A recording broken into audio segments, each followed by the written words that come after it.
Hi. Let me just fix that. It's been so long. So I haven't done a video for 3 weeks, and then I haven't done a video about homeschooling for 4 months.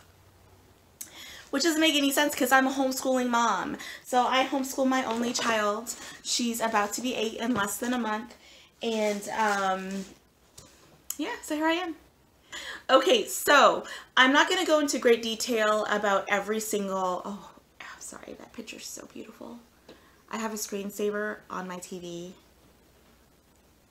It's so pretty. Let me just show you real quick. Just let me look at this. Do you see that? Do you see it? Where is that? I want to go.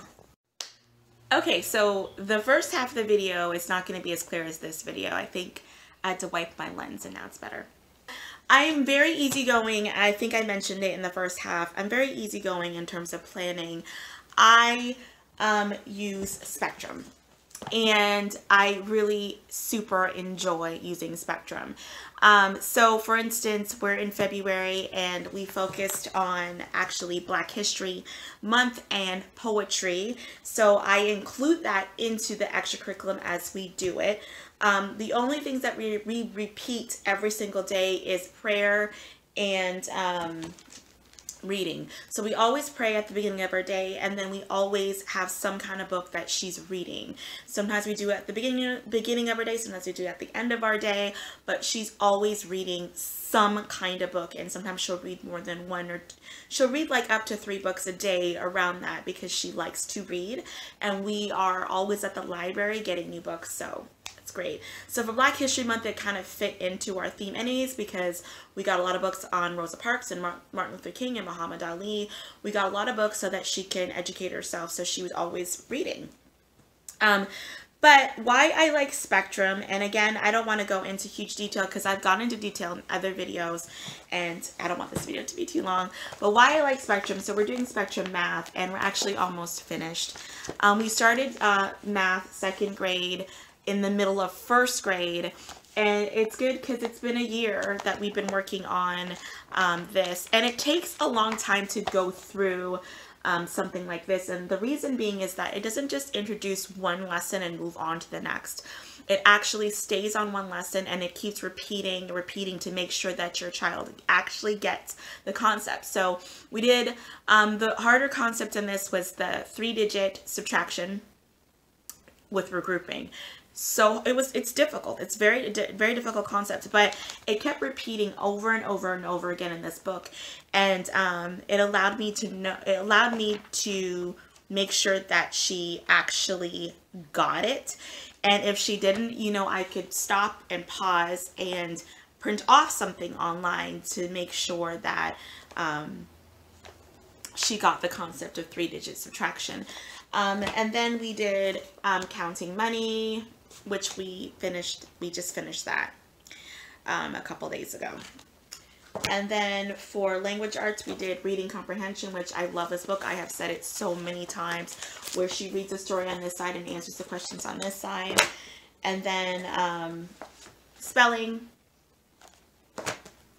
This book I can't get enough of. It's more in depth on language arts. So for instance, we just did a lesson today that talked about nouns, pronouns, verbs, adjectives, interjections, and then we introduced conjunctions. So it goes more in depth into the sentence structure. And geography.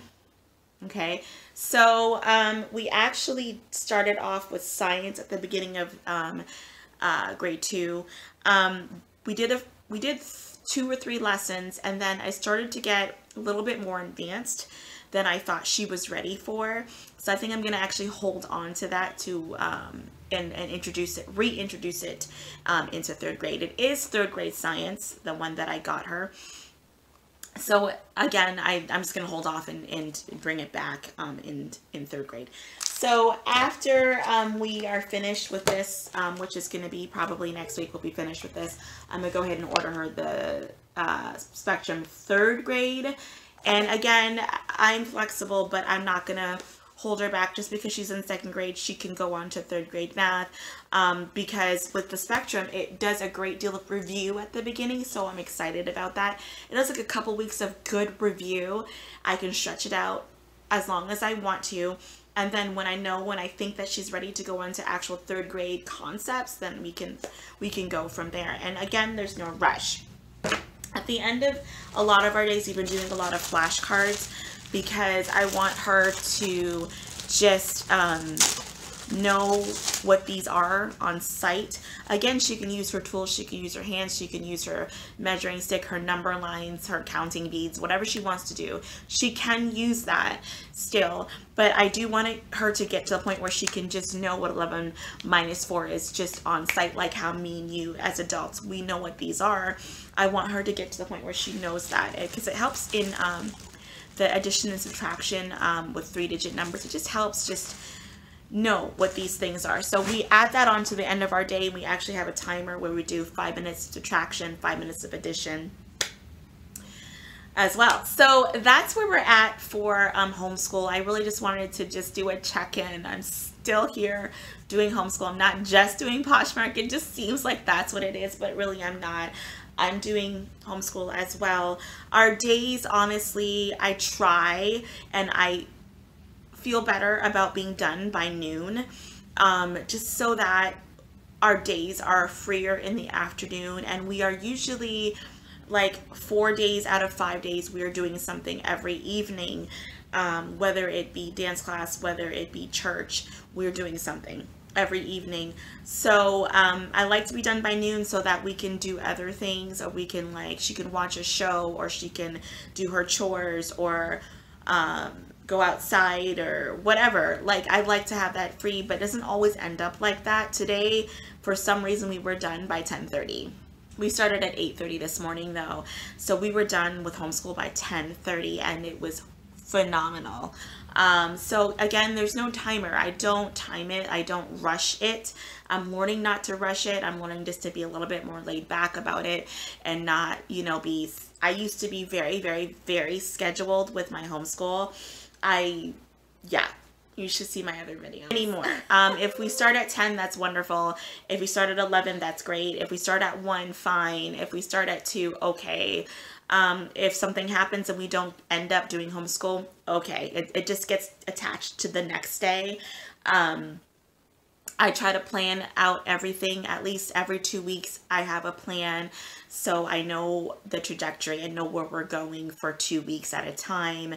At one point though, I was only planning like the night before for the next day. It just, that happens, but I'm trying to do at least every 2 weeks, and I have a planning time for that. Every Monday night when she's in dance class, I have an hour and 15 minutes where she's dancing. I take all of my books to dance class in a big bag, and I sit there and I paper and pen that, and I just plan. And I can usually get through 2 weeks of just planning, and it's just it's a good concrete schedule. If something changes, something changes. If she works, like a lot of times she'll work ahead and do a few pages of math instead of the scheduled 2 or something. That's fine.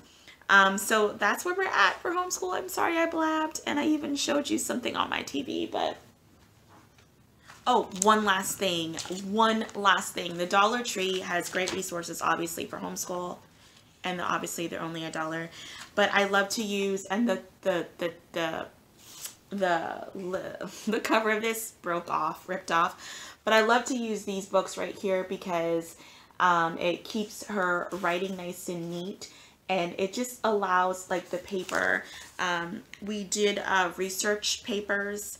We did, like, so a while ago I realized that her writing was weak in terms of, like, her actually coming up with things on her own of writing, just being creative writing. Her creative writing was weak is what I meant. So we did research papers. So we did papers about polar bears and zebras and stuff like that. So it's good. These little books at the Dollar Tree are just good to keep their writing aligned. And also I did research papers with these. She copyrights poems. Her poems that we did, like Robert Frost poems and stuff, are all in here. Sometimes I'll ask her questions and she answers them in here because I want to make sure her writing is on point, but also that she can practice her responses and her creative writing. I think that's the major thing to work on with Riley, is her creative writing, just to be able to sit down and just write and not stress about whether something is written.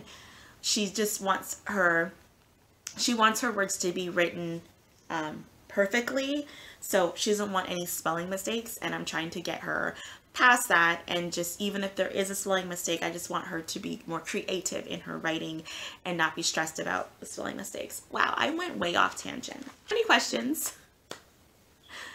Let me know. I'd be happy to answer them. I know there's people still out there that do the homeschool thing. I just have been Poshmarking too, and I haven't been paying attention. Okay, I appreciate every last one of you guys. I hope you guys have a wonderful day. Bye.